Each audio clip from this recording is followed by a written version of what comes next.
Hello friends, बरायबाय आंनि Basumatary Indian YouTube चेनेलाव दिनैनि कन्टेन्टआ जागोन रायजोफोर मोनसे माबायाव एवार्ड मोननाय नामा मोनसे बाहाय अरुप कुमार देनि मोनसे एवार्डनि मोनसे माबायाव नुदों जोङो बड'लेण्ड टेरिटरियेल काउन्सिल लिरनांगौआ बाहाय दङ ब्लाडलेण्ड टेरिटरियेल काउन्सिल बेफोर एकदमबारे बिसोरनि गभर्नमेन्टनि पेलार बिथांमोननि गभर्नमेन्टनि पेलारनि थाखायनो माखासे मानसिफ्रा एकदमबारे गोसो जानानै बे बुस्थुखौ बानायदों होननानै आं सानो आरो दा जोंनि बर'नि फ्रिडम फाइटार बिथांमोनहा माखासे जिउ जोबजासिम जेलाव थानांगोन बे NIA कर्टआ अर्डार होदों बेनि सायाव माखासे गिदिर गोलावफ्रा अपिनियन होदों बेखौ नायनानै लागोदो रायजो राजाफ्रा बिनि उनाव डिसकास खालामसै रायजोफोर मोननै इतिमধ্যে सानै मानसिखौ कैपिटल पानिशमेंट होना दोनदों जों केसफोरखौ जुदि मोजाङै उकिल हमनानै मोजाङै मा खालामनो हानायमोनब्ला आर्गुमेन्ट हारि होनो हानायमोनब्ला हयथ' पानिशमेंट मोनबाबो कनभिक्टेड जायोबो हयथ' कैपिटल पानिशमेंटनि अर्डार जानाय नङामोन खिन्थु जों दाखालि बावै जोङो नुदों जे नेशनेल इन्वेस्टिगेशन एजेंसी NIA बे NIA नि स्पेशल कर्टआ रबि बसुमतारी एलाइस रंजा बाजा बिथांखौ लाइफ टाइम माने इमप्रिजनमेन्ट जाबजीबन कारादण्ड फोसावदों जोङो स्पेशल कोर्ट CBI NIA बा हाई कोर्ट सुप्रीम कोर्टखौ जों अनार होयो आरो महामान्य आदालतआ जि मोनसे न्याय बिसार खालामो बे थिगानो दङ किन्तु नैबे जि न्याय होदों बिनि सायाव जि भार्डिक्ट होदों बेखौ जों एक्सेप्ट खालामनो हाया कारन लोगोफोर नोंथांमोनहा बेखौ ससे क्लिपखौ नायनानै लाबाय होननानै आं सानो मेन कन्टेन्टआव फैदो रायजो राजाफोर मेन कन्टेन्टआनो जाहैबाय फ्रिडम फाइटार जाय बिथांमोनखौ बुङोमोन सिगाङाव NDFB नाथाय बिसोरो जोंनि बर' जातिनि थाखाय फ्रिडम फाइटार गुबुन एसामिसफ्रा गुबुन जातिफ्रा साननो हागौ बिथांमोना टेररिस्ट होननानै नाथाय बिथांमोना टेररिस्ट नङा बिथांमोनहा जोंनि बर'नि थाखाय बड'लेण्डनि थाखाय बिथांमोनहा गावसिनि जिउ दान होनानै स्ट्रागल खालामदों बिथांमोनहा जोंनि बर'नि थाखाय फ्रिडम फाइटार दा बिथांमोन माखासेखौ जेलाव जोबनानै दङ दिनैसिमबो बिथांमोनखौ नैबे दानि एकर्डआ BTR एकर्डआ बख'नो हायाखै बे BTR एकर्डआ टटेलि फेलार होननानै जों बर' रायजो राजाफ्रा साननांगौ जाबाय मानो होनब्ला बिथांमोनखौ नै दाखालिसो NIA कर्टआ आरोबाव जिउ जोबजासिम साजा होबाय बिथांमोनखौ नाथाय बेफोरो BTR एकर्डनि मोनफा मोनफा फेलार होनजायो रायजो राजाफोर बिनिखायनो जोङो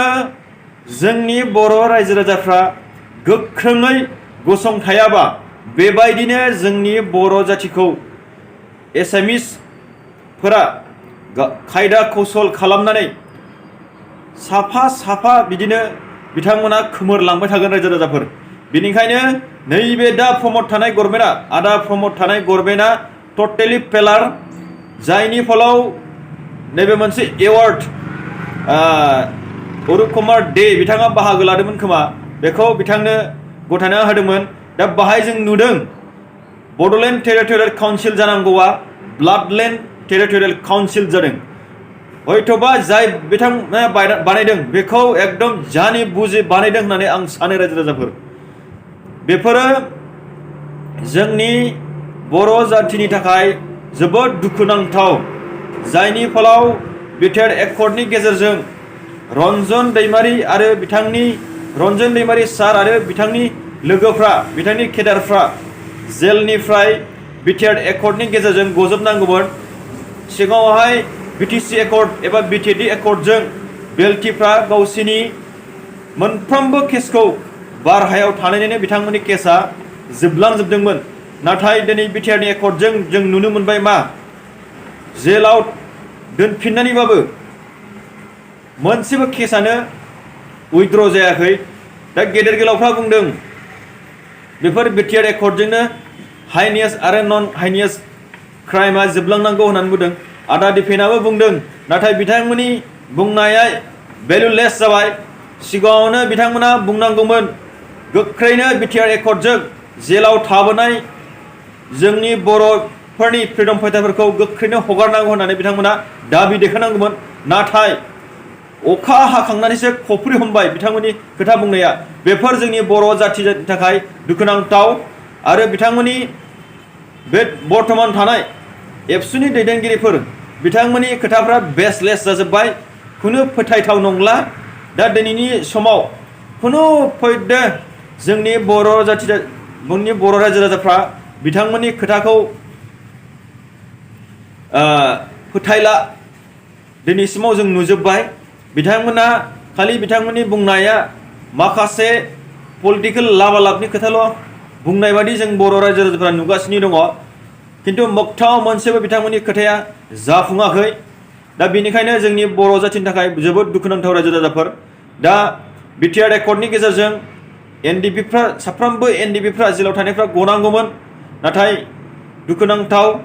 बिथांमोना बिटिआर एकर्डनि गेजेरजों गभर्नमेन्टआ आदा प्रमदनि एग्रिमेन्टआ बख'नो हायासै। बेखायनो इयुनाव मोजां स्ट्रं लिडारा बिटिसिआव पावाराव फैनानै बिथांमोनखौ गोख्रैनो बख'नांगौ आरो बिथांमोनखौ उदां अख्राङाव दोननानै जोंनि बर' समाजनि मोजां हाबा मावनो थाखाय बिथांमोनखौ चान्स होनांगौ। दा ब्लाड लेन्ड लिरनायाबो बेफोरावनो जादों। दा ब्लाड लेन्ड लिरनायाबो सैथोयैसो बिथांमोना लिरखादों, जाय बिथांमोना लिरदों, जायनि फलाव जोंनि बर' फिसाफोरखौ सोरखौबा सिखाव सोरखौबा डाकाइट होनानै पुलिस डिपार्टमेन्टनि एसामिस पुलिस डिपार्टमेन्टनि गेजेरजों जोंनि बर' जातिफोरखौ साफा साफा बिदिनो जानला मोनला केस फान्दायलाबायनानै बुथारदों। बेफोर नैबे आदा प्रमद गभर्नमेन्टनि थाखाय, गभर्नमेन्टनि फेलारनि थाखायनो बेफोर जानो मोन्दों होननानै आं सानो रायजो राजाफोर। दा दिनैनि फंनैसो बाथ्राखौ बेखिनियाव बुंबाय रायजो राजाफ्रा आंनि चेनेलखौ बसुमतारी इन्डियान चेनेलखौ नोंथांमोना साबस्क्राइब खालामाखैबा अन्नानै साबस्क्राइब खालाम, लाइक खालाम आरो शेयार खालाम, जाहाथे जेब्लायबो आङो मोजां कन्टेन्ट लाबोनानै नोंथांमोननि गेजेराव होफैनो हायो। स' लोगोफोर बेखिनिखौ बुंनानै दोनथ'बाय। गोजोनथोंसै रायजोफोर।